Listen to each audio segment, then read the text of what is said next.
right, Chris Kemp, AJ Preller, and the Padres have done it again. They have landed the #1 international amateur prospect of this year's class. Last year they landed Ethan Salas, who was #1.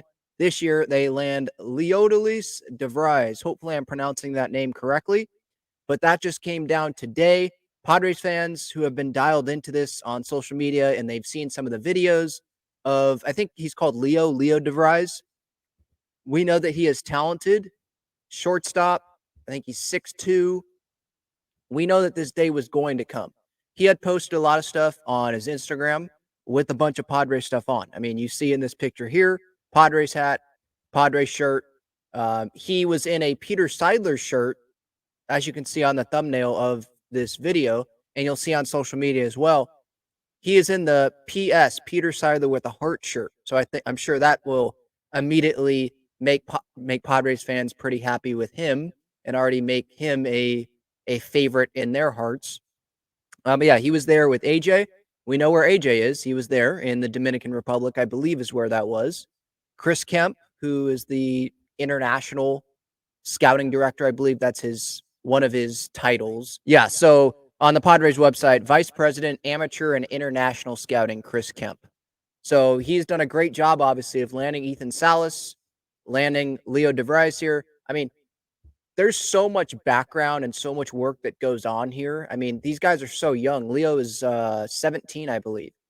Ethan Salas was even younger than that when that happened. Like, there's so much work, and they discover these guys when they're so young, and they want to get on top of these guys. And I'm sure that he could have gone to other teams. I know that other teams had more. They've had to have more money than the Padres had because the Padres lost $1 million in their international bonus pool money when they signed Xander Bogaerts. That was one of the penalties, I believe, in that.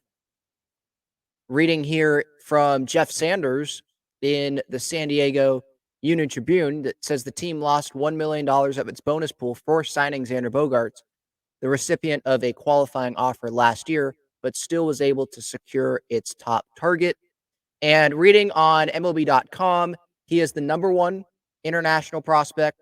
Paulino Santana is #2. Jose Perdomo is #3.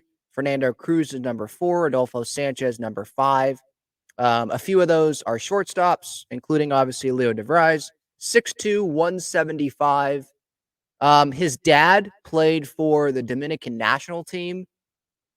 He models his game after switch hitting Jose Ramirez of the Cleveland Guardians, who has been a Padres target, or at least it's been reported in the past in previous seasons about the Padres being interested in Jose Ramirez. Ramirez, he grew up in the same town, I believe, Bani, Dominican Republic, as Leo De Vries. Jose Ramirez now obviously a 5-time All-Star. He is a point guard on the basketball court, so an athletic guy coming from an athletic family, obviously. Not a surprise that AJ Preller is after this guy. I mean, you look at the draft past years with guys like Jackson Merrill and CJ Abrams and James Wood, and obviously internationally with De Vries and with Salas. I mean, he loves the talented up the middle guys. You go to trades. Jake Cronenworth, someone that can play up the middle, has versatility. Ha-Seong Kim, free agency, obviously has versatility. Fernando Tatis Jr., obviously athletic, has versatility.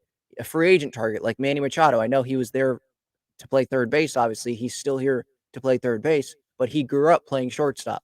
You know, having the athletic ability like that goes a long way for the Padres. Like, that's what they love to see because who knows what's going to happen?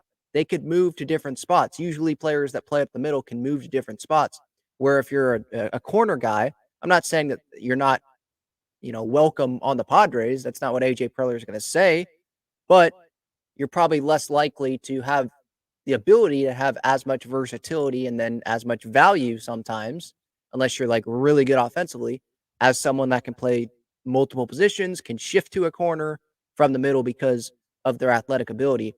But I'm reading here from MLB.com, and it says here, boasting advanced hitting ability with the chance to hit for power from both sides, De Vries has a loose, natural rhythm, which gives evaluators the belief that he'll deliver 20 homer power. Advanced for his age when it comes to plate discipline, De Vries takes his walks and displays plus pitch recognition. He's a smooth defender at shortstop and has the intangibles to stick at the position long term. With an above average glove and arm, his 6'2" frame lends credence to the thought he could play any infield position as he continues to develop physically. With recorded times of 4.2 seconds from home to first, 6.7 seconds, and a 60-yard dash, his plus running grade should enable him to impact the game both on the base pass and as a defender in the dirt. The team trains in the Dominican Republic with Lenny Pimentel, a member of MLB's trainer partnership program. And then the scouting grades hit 55, so above average, power above average 55. 50, by the way, is average major leaguer is what they're projecting. Run 55, arm 55, field 50, overall 55. And as he grows into his body, like we know Tatis has grown into his body. There's guys that have grown into their body. CJ Abrams, I know he got traded, but he has started to grow into his body, and you're seeing some more power there. As you know, they get older in the weight room, specific programs designed hopefully by the Padres, diet, all that. Hopefully, DeVries can, get even stronger and help him become an even more powerful baseball player as well. But yeah, Leo DeVries, the newest, I should say, San Diego Padre, and we'll see if he's going to get spring training action like Ethan Salas did.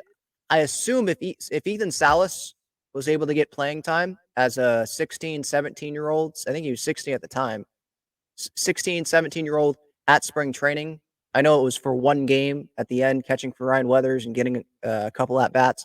But if he was able to get that experience, I think that DeVries would be able to get an inning, a couple innings of a last couple innings of a spring training game, get some time there in a big league spring training game.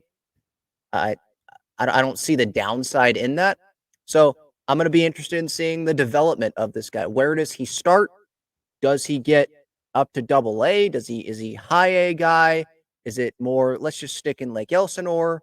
He's a lefty. If you've seen some of the video, he's got some really big bat flips. So shortstop, we'll see if that's where he's going to stay long term, obviously. And he has a lot of people that he can talk to in this organization about playing up the middle in the infield. With Tatis, who used to play short. With Bogarts, obviously, a lot of experience there. Manny used to play shortstop. Cronenworth can play shortstop. Kim, obviously, shortstop, second base. There's a lot of guys. Jackson Merrill coming up, shortstop.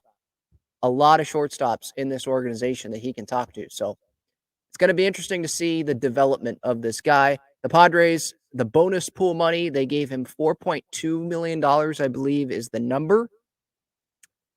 According to Baseball America, or almost all of the Padres' $4.65 million bonus pool for this class. So sometimes they've spread it out. Sometimes they give a lot of it to one guy. Same thing with Ethan Salas last year. When it's the number one guy, yeah, he's going to command more money. There's other teams that had more money than the Padres, obviously, because there's certain guys maybe they didn't sign where they had to give up some international money, or they didn't spend as much international money. So I think that's how it works. And so they'll have more money in the future. They'll have money this year, maybe if they didn't spend a bunch in previous years. But the Padres, they identified the guy that they wanted to go after, just like last year, and they ended up getting him. So props to Chris Kemp, AJ Preller, all of the people that put a lot of work into this, the relationships that were built. And we'll see if Leo DeVries can end up being future Padres shortstop at Petco Park one day.